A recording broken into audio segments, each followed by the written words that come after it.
I stand before this high court, not merely as John William Godward, the painter, but as a soul unveiling its secret, as if a veil were lifted from a hidden countenance. My story is no simple canvas, but a tapestry woven of light and shadow, of colors I pressed onto linen, and tears no one ever saw. I beg your indulgence if my words tremble, for I speak of things I kept silent my entire life, locked within my heart like a bird in a cage of marble. In the year 1887, when I was 26 summers old, I began to paint women in temples. Their forms were bare or clad in tunics, light as a breath, draped like the statues of the ancient Greeks. I so revered. These paintings were my breath, my pulse. I painted them until darkness claimed me. Until the year 1922, when my hand laid down its brushes and my heart beat its last.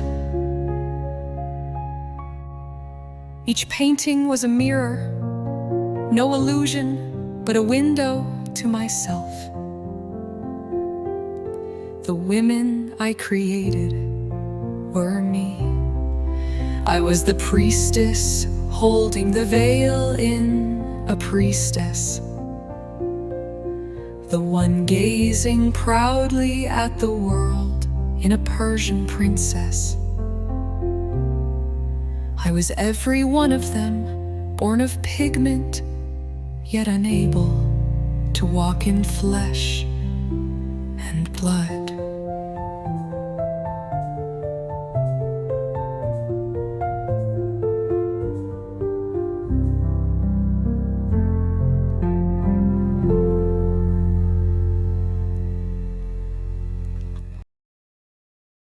Why, you ask, could I not live as a woman in this world? The answer lies in the chains of my time. Heavier than iron, invisible as poison, I lived in the Victorian age, an era that carved roles for men and women into stone.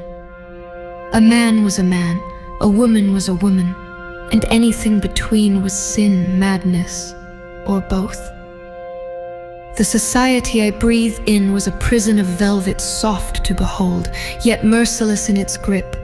I looked back to the ancient Greeks, whose world I summoned in my paintings.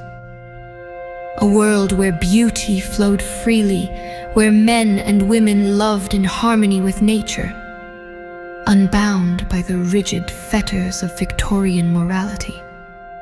In their time, it seemed to me, my soul might have found a body to match it.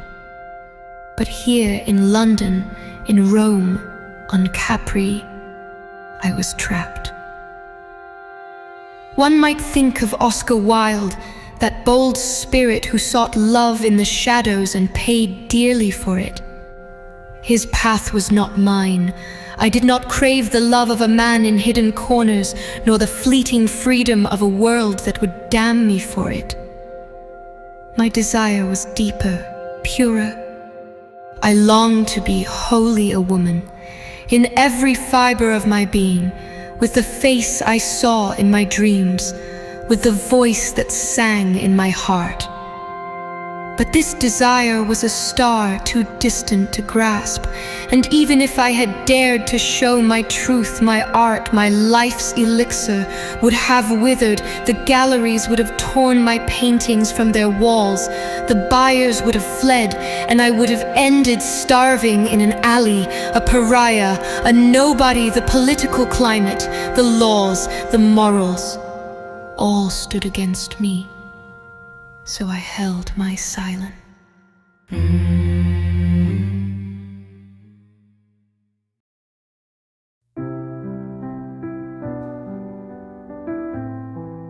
Instead, I painted. Each painting was a birth, an attempt to create myself anew. But like a mother who cannot hold her child, I could only gaze upon my creations, not live them. My women in their temples, in their tunics, in their quiet grace, they were me over and over. every brushstroke. I brought myself into the world, only to see myself trapped on canvas, unable to step into the streets of London, unable to breathe as a woman. It was a loop, a cycle that bound me. Nearly every painting I made showed a woman, because I knew no other truth. Even the faces I crafted were not all the same. Some were soft, full of feminine tenderness. Others bore a trace of androgyny, a quiet challenge to the norms that choked me.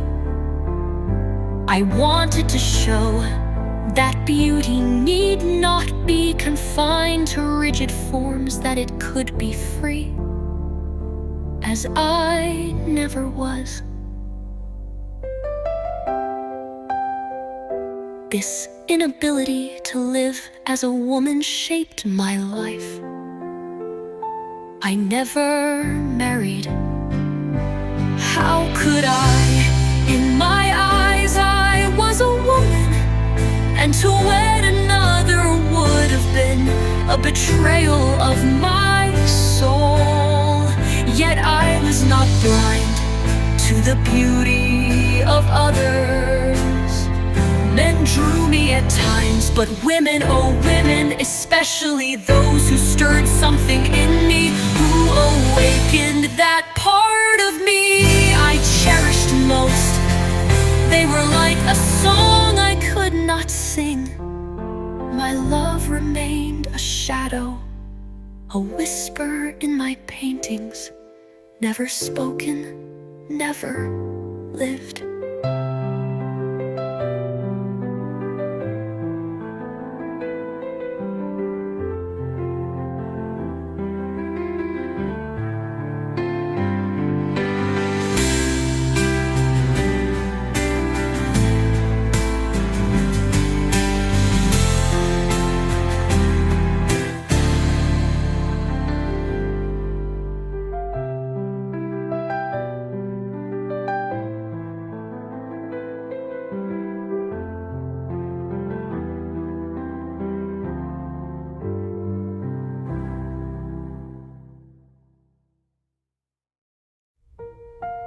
Painting was my escape, my remedy, my compensation.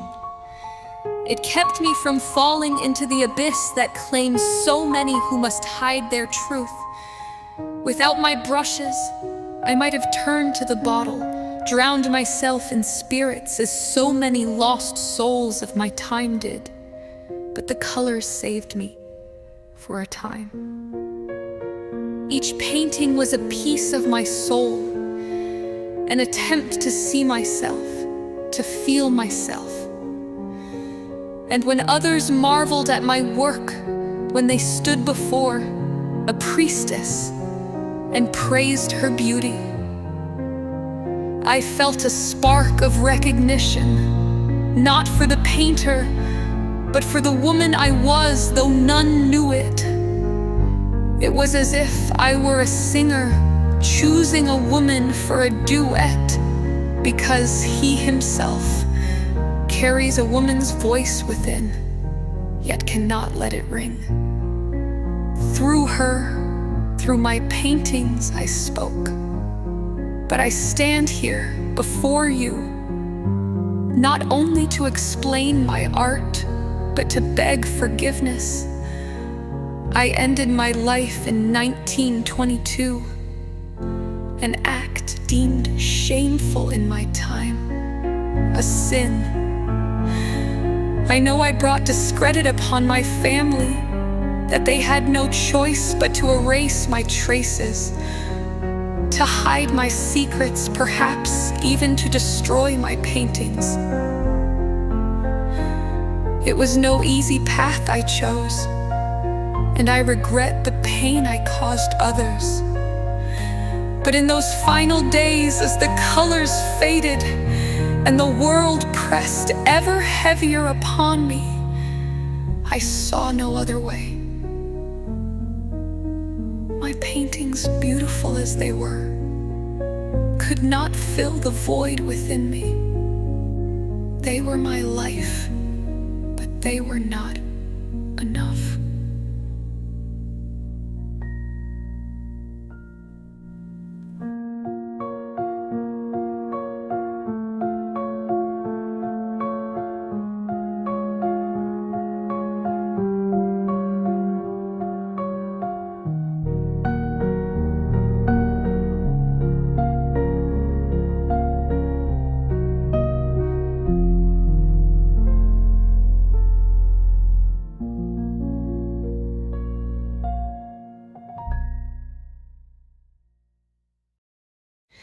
Had I the choice today, I would act differently.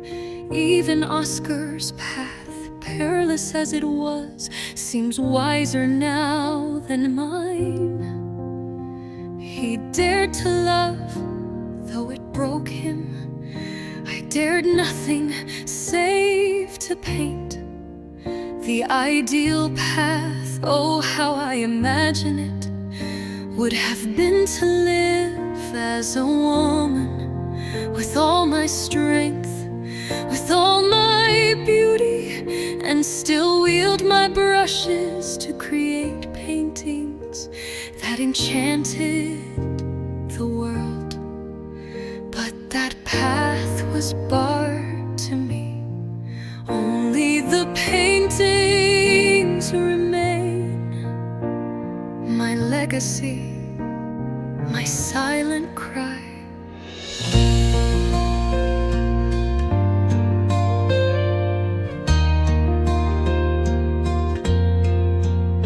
Before this high court, before the eyes of eternity, I raise my voice for those like me.